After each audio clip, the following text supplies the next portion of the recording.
Hello, what's up mga kabagags? Magandang araw sa ating lahat. At ngayong araw ay ibablog ko yung maghapon natin na gagawin dito lang sa loob ng bahay. Dahil day off ko ngayon, isa nga pala akong sales debo. Tawagin nyo na nga lang pala ako si Kuya Joben. At nangangarap din pala ako mga kabagags na umasenso sa buhay. Pero paano ko yung gagawin? Tara, samahan nyo ako. Vlog tayo. Hello, what's up mga vlogags? Magandang araw. Araw ng Tuesday, day off ko ngayon. Kaya maglalaba muna tayo ngayong araw. At pagkatapos ko nga maglaba, ay nilabang ko na rin yung aking sapatos na pampasok. Dahil nga, bawal nga pumasok kapag ang sapatos mo ay napakadumi. Papagali manager mo mga kablogags. Kaya inumpisan ko na nga laban ito at aking binanlawan mga kablogags. At hindi nyo nga pala natatanong mga kablogags, kaya nga pala ako naglalaba ngayon dahil nga wala na ang asawa ko. Nasa province na. Hinatad ko na rin nga pala yung mga anak ko mga kablogags dahil nga mag-aaral na yung aking panganay. Pagkatapos nga mga kabloggers noon ay bumalik na ako dito sa Manila at may trabaho nga ako para masustentahan ko ang aking pamilya. Ayun nga, tapos ko na nga palang isampay yung aking sapatos. Pagkatapos ko nga magsampay, ito nga, tinapon ko muna yung tubig para panlitan ko at ako nga ay magbabanlaw na ng aking nilabhan. Dahil nga tapos ko na itong kusutin kanina, kaya babanlawan ko na ngayon. Uy mga kabloggers, baka nga pala magalit yung iba na hindi naglalaba. Kalalaking tao, hindi marunong maglaba. Dapat maglaba kayo mga kabloggers, hindi yung umaasa lang kayo sa inyong magulang o sa inyong mga asawa. Pwede rin kayo maglaba, hindi naman kasiraan ng kalalaki yan eh. Nasa tao yan, depende na lang yan kung anong ginagawa mo sa buhay.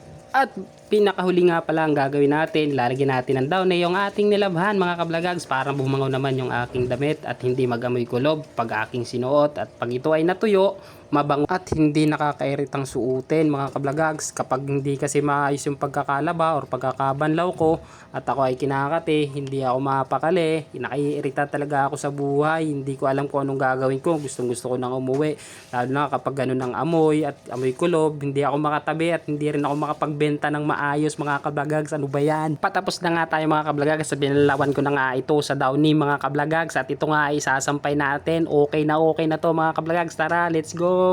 At nandito na nga tayo sa labas mga kabloggers at aking pipinawin muna yung aking mga sinampay dito sa labas para tayo ay makapagsampay ng mga bagong nilabhan natin mga kabloggers. At tara let's go, sampay na tayo mga kabloggers. At dito nga muna tayo nagsampay mga kabloggers sa labas. Wala ditong araw mga kabloggers, nandun pa sa may bandang labasan bago pa masikatan ng araw. Dito ko muna nilagay dahil puno nga dun sa labas. Kaya nga dito tayo nagsasampay para patuluan ito or kung bukas naman at wala nang sinampay dun sa labas, pwede ko nang itong ilabas mga kabloggers. Kaya sinampay ko muna, inuna ko muna yung uniform ko mga kabloggers, pagkatapos naman na yung aking mga pambahay ko naman mga kabloggers na sinusuot. At tapos na nga tayo magsampay mga kabloggers, pasok muna tayo sa loob mga kabloggers. At dito nga mga kabloggers ay hindi ko nga alam kung ano ba talaga ang aking uunahin, o magwawalis ba ako o maglilinis ba ako ng CR. Naguguluhan talaga ako mga kabloggers dito sa ginagawa ko mga kabloggers. Hindi ko alam talaga ang aking gagawin. At yun nga pala mga kabloggers, ang naisip ko ay magwalis na lang muna at para unahin ko na yung ating sahig. At para nga luminis yung ating sahig, mamapan din natin to pagkatapos nating walisan mga kabloggers. Winalis-walisan ko nga lang muna ito at napakaraming buhangin at saka napakarami ding alikabok mga kabloggers sa bawat ilalim ng lamesa, ilalim ng lababo, ilalim ng bangko. At yun nga mga kabloggers, talagang nababahing na ako dito mga kabloggers. Grabe, sinisip po na ako sa ginagawa ko. Pero wala tayong magagawa mga kabloggers dahil yun na nga ang ating task kapag day off. Kailangan natin maglinis ng bahay. At ito na nga mga kabloggers, pagkatapos na nga nating magwalis ay atin namang mamapan ng ating winalisan dito sa ating mga floor. Ay sus mga floor mga kabloggers, namamali na talaga ako ng pagsasalita. Besit talaga oh. Sa dami ng aking ginagawa, hindi ko na alam din yung naiisip kong sabihin dito mga kabloggers. At ito na nga, inumpisa na nga natin mga kabloggers na mag-map.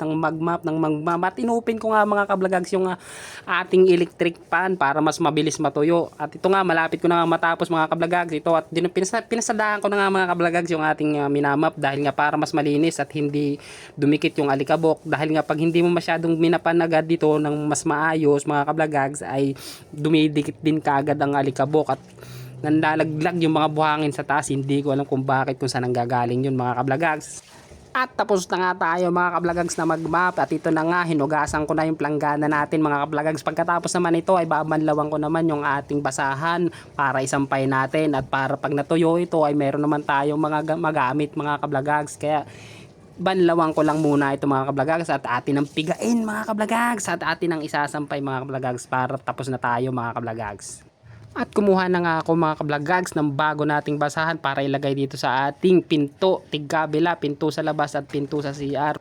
Mas malinis tingnan ang ating pintuan mga kablagags. At pagkatapos ko nga lagyan nyo ng basahan, na ito na nga, naglinis naman tayo ng lamesa natin mga kablagags dahil maraming kalat. Pupunasan ko na rin to mga kablagags kasi kakatapos ko lang din kumain kanina bago ako maglaba mga kablagags. Kaya hindi ko muna napunasan itong ating lamesa. Kaya ngayon atin ang lilinisin mga kablagags para hindi naman magalit yung ating mga dormmate mayaman mga kablagags. So para hindi magalit sila mga kablagags yung ating mga kasama dito sa ating inupahan dito sa Makati. Tagig na nga pala ito mga kablagags, hindi na pala Makati. Dating Makati lang mga kablagags yung lugar na to. Dito lang kami sa may buting Estrembo.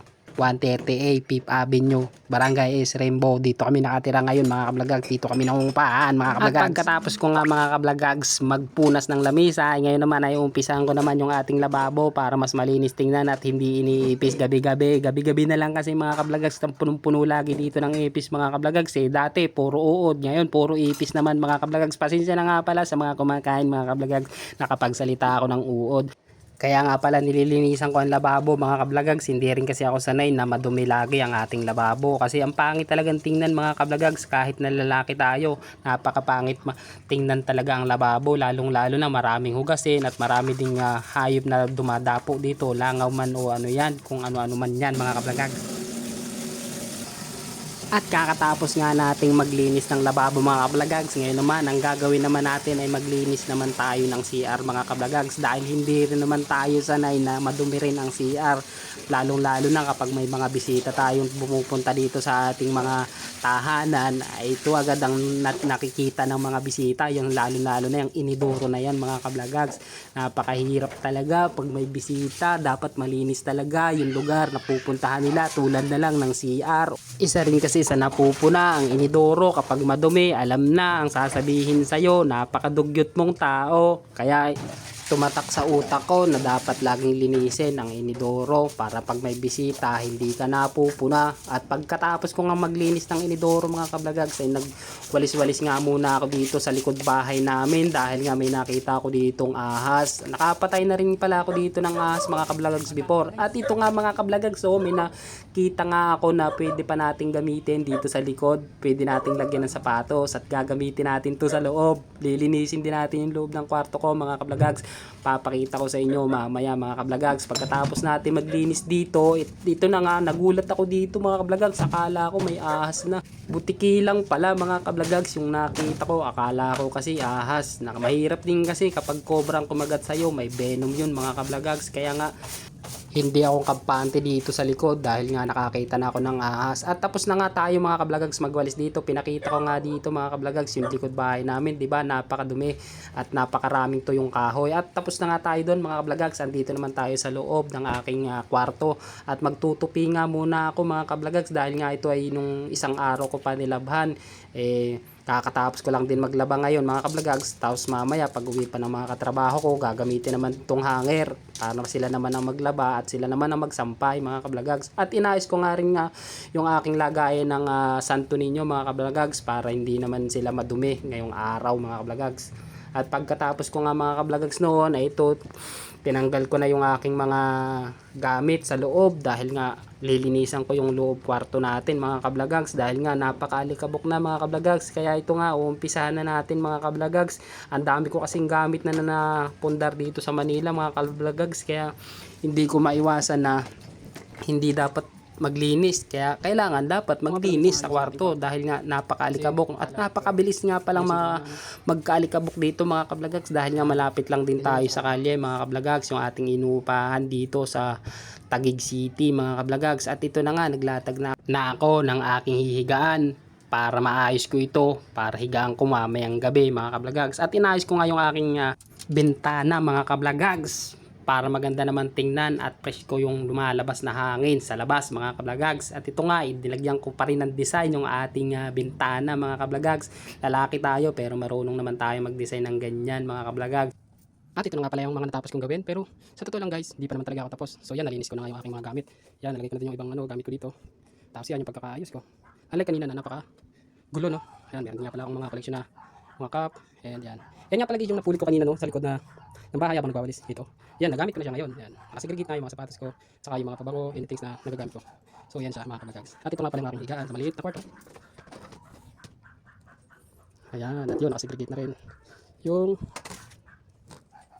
yan, nakasegregate na rin yung bike ng anak ko. At ito nga pala yung maliit kong higaan, no? Yan. So hindi ko po naayusin ito, maya ko ayusin. So maliligo muna tayo. Okay. So yun mga kabagags, no, medyo malapit na tayo matapos. Maliligo muna ako para naman hindi mabaho yung hihiga natin mamaya, no? Kasi hindi pa siya tapos, ilalagyan ko pa ng punda. So maliligo muna tayo para fresh na fresh tayo. Okay. At dito nga mga kablagags ay nasa CR na nga tayo at maliligo na nga tayo mga kablagags. At inumpisahan ko ng maligo mga kablagags para fresh na fresh naman tayo bago tayo mag-ayos ng ating higaan mga kablagags. At para mabangon na rin tayo mga kablagags. Pawis na pawis kasi ako kanina. Sa dami naman kasi ng ating ginawa, unang-una ay naglaba nga tayo. Pagkatapos naman ay walis tayo dito sa sala mga kablagags at siyempre nagpunas na rin, di ba mga kablagags, nagmap-map din na rin tayo mga kablagags. Pagkatapos nga ay nagwalis nga tayo sa labas kung ano pa ang ating mga ginawa mga kablagags, kaya nga pawis na pawis tayo, kaya kailangan naman natin ngayong maligo mga kablagags. At ito na nga, malapit na tayo matapos maligo mga kablagags, pero mag-shampoo muna tayo mga kablagags. At ito nga ang shampoo ko mga kablagags, panty ng shampoo ko, pero hingi lang to mga kablagags sa aking katrabaho mga kablagags, dahil nga binigyan niya nga ako, sabi nga niya ay gamitin ko na para bumabango naman daw ako. Ibig sabihin mabaho na pala ako mga kablagags, naaamoy yata nila, aray ko. At pagkatapos ko nga magbanlaw mga kablagags ay mag-toothbrush muna tayo mga kablagags para luminis naman ang ating ngipin mga kablagags. At pagkatapos nga nun ay ito na, patapos na nga tayo mga kablagags, malapit na tayo. Pagkatapos nga nating maligo mga kablagags ay dumiretso na nga tayong magbihis. At pagkatapos ko namang magbihis mga kablagags ay inumpisahan ko na nga ayusin yung aking higaan. At nilagyan ko nga pala ng punda yung aking mga unan dahil nga bawat isa nga nito ay wala nga punda mga kablagags. At yan nga, may mga punda nga ako, Tom and Jerry, meron ding Nova. Yan ay binili ko sa mga anak ko pero iniwan nila dito at hindi na rin yan madadala sa province mga kablagags dahil nga napakarami na rin nilang unan doon at pinadala ko before na ganyan mga kablagags, aray ko. Ayan mga kablagags, tur ko kayo dyan. Yan yung natapos natin. Yan diba, nagamit ko na sa labas. Ayan, tapos na, kasi-segregate na lahat. Ayan, gusto yung labas, malinis na. Ayan. Ito kwarto ito ng katrabaho ko. Ayan, kasi-segregate lahat. So hanggang dito na lang mga kablagags. Maraming salamat sa panonood nyo. Sana patuloy nyo akong suportahan sa aking paglalakbay. Thank you so much mga kablagags. Peace out.